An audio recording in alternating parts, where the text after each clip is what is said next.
Hi అండి, నమస్తే. Welcome back to my channel. ఇవాళ వీడియోలో క్యారెట్ జ్యూస్ని ఎలా చేయాలో చూపిస్తాను. ఇలా సమ్మర్లో ప్రతిరోజు క్యారెట్ జ్యూస్ చేసుకొని తాగడం వల్ల ఎండ నుంచి మన బాడీ అనేది డీహైడ్రేట్ అవ్వకుండా ఉంటుంది. ఈ జ్యూస్ తీసుకోవడం వలన మన శరీరానికి ఎన్నో ఆరోగ్య ప్రయోజనాలు ఉన్నాయి. ఈ జ్యూస్ తీసుకోవడం వలన చర్మానికి మంచి గ్లో అనేది వస్తుంది. అలాగే కంటి చూపును కూడా మెరుగుపరుస్తుంది. ఇంక లేట్ చేయకుండా ప్రాసెస్లోకి అయితే వెళ్ళిపోదాం. ముందుగా ఇలా ఒక బౌల్ తీసుకొని ఇందులోకి 1 టీ స్పూన్ వరకు సబ్జా గింజలను తీసుకోవాలి. ఇలా 1/2 కప్పు వరకు నీళ్ళను వేసుకొని ఒక పావు గంట పాటు ఈ సబ్జా గింజలను నానబెట్టుకుంటే సరిపోతుంది. ఇలా నీళ్ళు పోసుకొని ఈ బౌల్ని అయితే పక్కకు పెట్టుకోవాలి. ఇప్పుడు ఇలా ఒక 3-4 క్యారెట్లను అయితే తీసుకొని వీటిపైన ఉన్న పీల్ను ఇలా పీలర్తో తీసేసుకోవాలి. ఇలా అన్నిటికీ పీల్ని తీసుకున్న తర్వాత క్యారెట్లను శుభ్రంగా వాష్ చేసుకోవాలి. ఇలా వాష్ చేసుకున్న తర్వాత మీకు ఎలా వీలుంటే అలా క్యారెట్లను ఇలా చిన్న చిన్న ముక్కలుగా అయినా కట్ చేసుకొని తీసుకోవచ్చు. లేదు ఇలా ముక్కలుగా వద్దు అనుకుంటే మీరు క్యారెట్ని తురిమైనా తీసుకోవచ్చు. ఇలా చిన్న చిన్న ముక్కలుగా కట్ చేసుకోవడం వలన మనం మిక్సీ పట్టేటప్పుడు ముక్కలు ఈజీగా బ్లెండ్ అయిపోతాయి.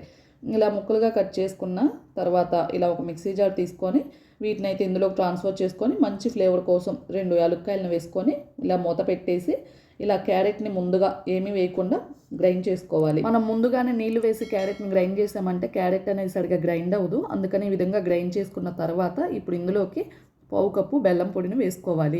లేదా మీరు తాగే స్వీట్నెస్ని బట్టి బెల్లాన్ని అయితే యాడ్ చేసుకోవచ్చు. మీరు ఇంకొంచెం పెంచుకొనైనా వేసుకోవచ్చు. అలాగే ఒక నిమ్మకాయ అంతా కట్ చేసుకొని ఇత్తనాలు ఏమి రాకుండా ఇందులోకి పిండుకోవాలి. ఇలా నిమ్మకాయ యాడ్ చేసుకోవడం వలన కూడా క్యారెట్ జ్యూస్కి మంచి టేస్ట్ అనేది వస్తుంది. అలాగే 1 కప్పు వరకు నీళ్ళని వేసుకొని ఇదంతా ఒకసారి స్పూన్తో బాగా మిక్స్ చేసుకొని మూత పెట్టేసి మెత్తగా గ్రైండ్ చేసుకోవాలి. మీరు గ్రైండ్ చేసుకునేటప్పుడు మధ్య మధ్యలో ఆగుకుంటూ గ్రైండ్ చేసుకోండి. ఒక్కసారే వేశారు అంటే చిందిపోతుంది. ఇలా ఈ విధంగా గ్రైండ్ చేసుకున్న తర్వాత ఇలా ఒక గిన్నెనైతే తీసుకొని దీనిపైన స్ట్రెయినర్ని పెట్టుకొని ఈ క్యారెట్ జ్యూస్ని ఇలా ఇందులోకి వేసుకొని వడకట్టుకోవాలి. ఇందులో పల్ప్ అంతా కిందకు రాకుండా ఇలా మనం స్పూన్తో అంటూ ఉన్నామంటే క్యారెట్ జ్యూస్ అనేది గిన్నెలోకి చక్కగా వస్తుంది. ఇలా మనం కొంచెం స్పూన్తో ప్రెస్ చేసుకుంటూ అంటే ఇందులోని జ్యూస్ అంతా గిన్నెలోకి వచ్చేస్తుంది. సేమ్ ఇదే విధంగా రిపీటెడ్గా కొంచెం కొంచెం నీళ్ళను వేసుకుంటూ మీరు మిక్సీ జార్లో వేసుకొనైనా గ్రైండ్ చేసుకొని ఇలా స్క్వీజ్ చేసుకోవచ్చు. లేదంటే ఇలా స్ట్రైనర్లో కొంచెం కొంచెం నీళ్ళను వేసుకొనైనా ఈ క్యారెట్ జ్యూస్ను సపరేట్ చేసుకోవచ్చు. ఇలా క్యారెట్ జ్యూస్ అంతా బాగా సపరేట్ చేసుకోవాలి.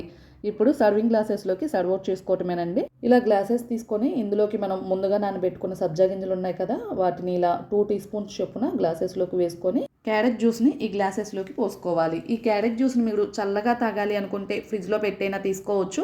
లేదు అంటే ఇలా ఐస్ క్యూబ్స్తో అయినా తీసుకోవచ్చు. నేనైతే ఇలా ఐస్ క్యూబ్స్తోనే సర్వ్ చేసుకుంటున్నాను.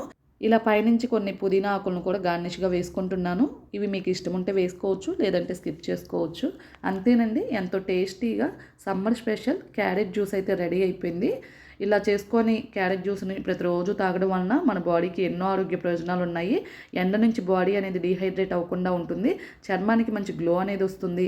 అలాగే కంటి చూపును మెరుగుపరుస్తుంది. రక్తహీనత సమస్యతో బాధపడేవారు ఈ జ్యూస్ తాగితే శరీరంలో హెమోగ్లోబిన్ శాతం అయితే పెరుగుతుంది. గుండె సంబంధిత వ్యాధులు రాకుండా ఉంటాయి. రోగనిరోధక శక్తి పెరుగుతుంది. ఇంక లేట్ చేయకుండా ఎన్నో ఆరోగ్య ప్రయోజనాలు ఉన్న ఈ సమ్మర్ రిఫ్రెషింగ్ క్యారెట్ జ్యూస్ని మీరు కూడా ఒకసారి ట్రై చేసి టేస్ట్ ఎలా వచ్చే కామెంట్ బాక్స్లో మీ ఫీడ్బ్యాక్ని తెలియచేయండి.